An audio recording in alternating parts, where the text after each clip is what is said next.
Hi guys, and welcome back to the Betty Hall Clinic. Well, we've got another classic game review for you.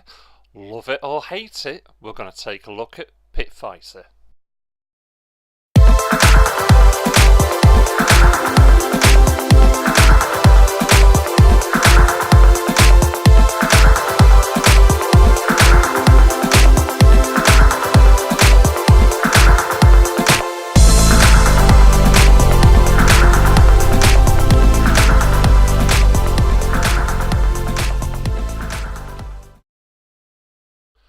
Right, Pit Fighter. The developer was Atari Games, the publisher for this version was Tegan, the designer and the programmers, as you can see, was Gary Stark, Mark Pearce and Paul Quinn, artist Rob Lowe, composer John Paul, and this game came out on numerous platforms. We're going to be concentrating on the Megadrive, or Genesis version. It got released back in 1990 and is of course a fighter. Well, it's a beat 'em up type game. There is no real story for this game. You've just got to fight through the levels, take on the harder opponents and work your way to the top. So, as always, story 8 out of 10.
Audio.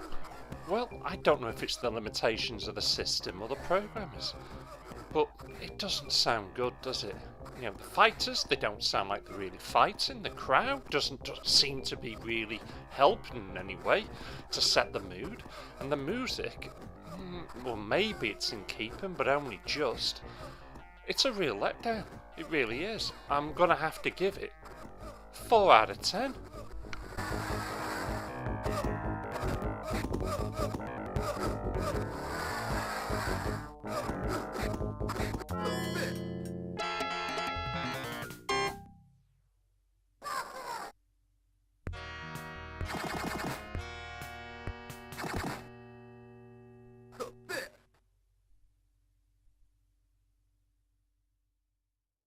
Controls.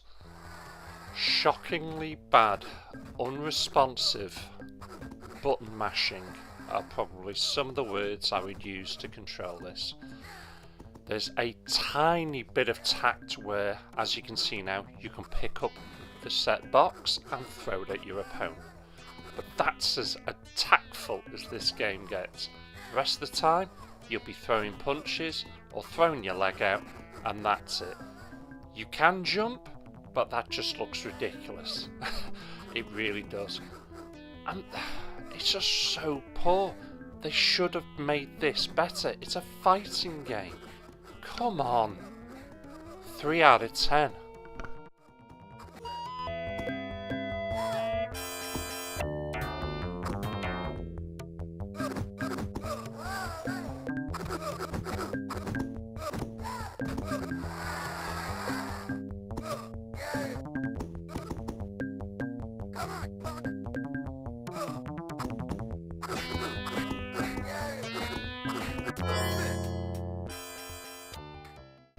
Graphics. Very, very poor. You know, there is some games out there that you shouldn't bother bringing to certain systems, and this is certainly one of them. But on saying that, I have played the Amiga version, and believe me, it's not that much better.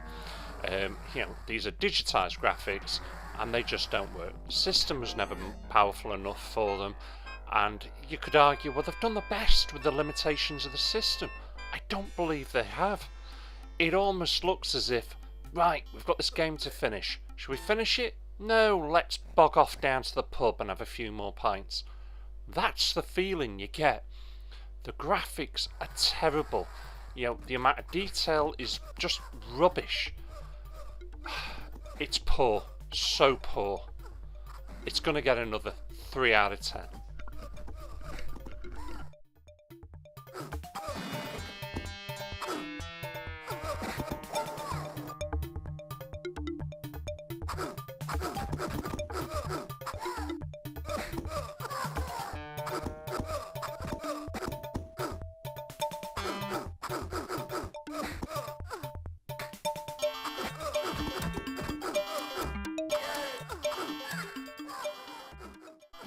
Gameplay. It only had one job to do, and that was be a damn good fighting game. It fails at every level. But believe it or not, Megatech gave this 80%. They must have been bought. They must have been paid off. This is nowhere near as good as the arcade machine. You know, you can't string together any combinations. The audience, well, they participate a little. They're supposed to obviously push you back into your opponent and maybe, you know, knife you or beat you up. They don't do any of that realistically. It all looks false. It's just shockingly bad. The only time I put this on is to actually do this review and to remind myself just how badly games can actually be made. The adding of the knockdown events to try and break up the fighting a little, it doesn't work. It just makes the thing a million times worse. This is nowhere near as good as the likes of Streets of Rage. Now there's a beat 'em up which is utterly fantastic. This is a million miles apart, and for that it gets 2 out of 10.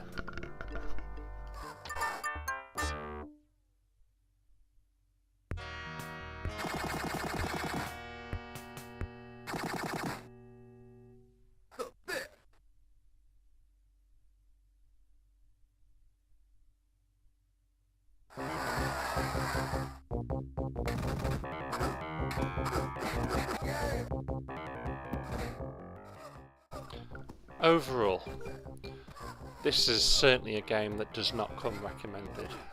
Not unless you want to play it to believe it. There is slightly better ports out there. I've already mentioned the Amiga and certainly the Atari ST, but there is a lot worse ports. I mean, this came out on the Lynx, the Atari Lynx, and it also came out on the Nintendo Game Boy. So you think this is bad, you try playing one of them. Honestly. And you wonder where your 35 come £40 went.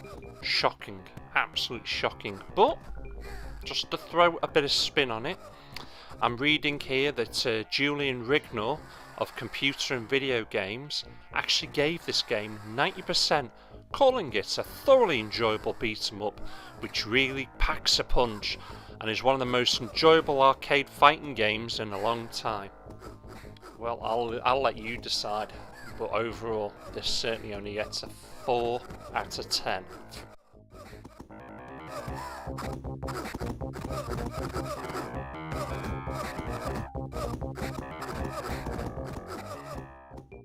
Well, my eyes and ears won't take much more. Well, I hope you've enjoyed this. Sorry if you haven't, but certainly, you know, I'm not all about doing just the absolute pristine, perfect games all the time. You know, I want to review the damn right nasties. I want to review the ones that are a little bit mediocre, and you know, we're close but not close enough. And obviously, I do bring you the games of absolute quality, but every now and then we've got to have a bit of rough amongst the smooth, and this is possibly as bad as rough as I'm prepared to take it. Well, anyway, if you've not realised already, I'm on Instagram, and that's hashtag Betty Hall Clinic. You can also get me on Twitter and Facebook. On Twitter, I am, let me just remember it, at B_Horde Clinic, and on Facebook, I'm at Betty Hall Clinic. Well, I hope you guys have enjoyed this. I have enjoyed bringing it to you, believe it or not. Please drop me any comments. Thanks for watching. Thank you for subscribing, and I'll catch you lot again. Take care.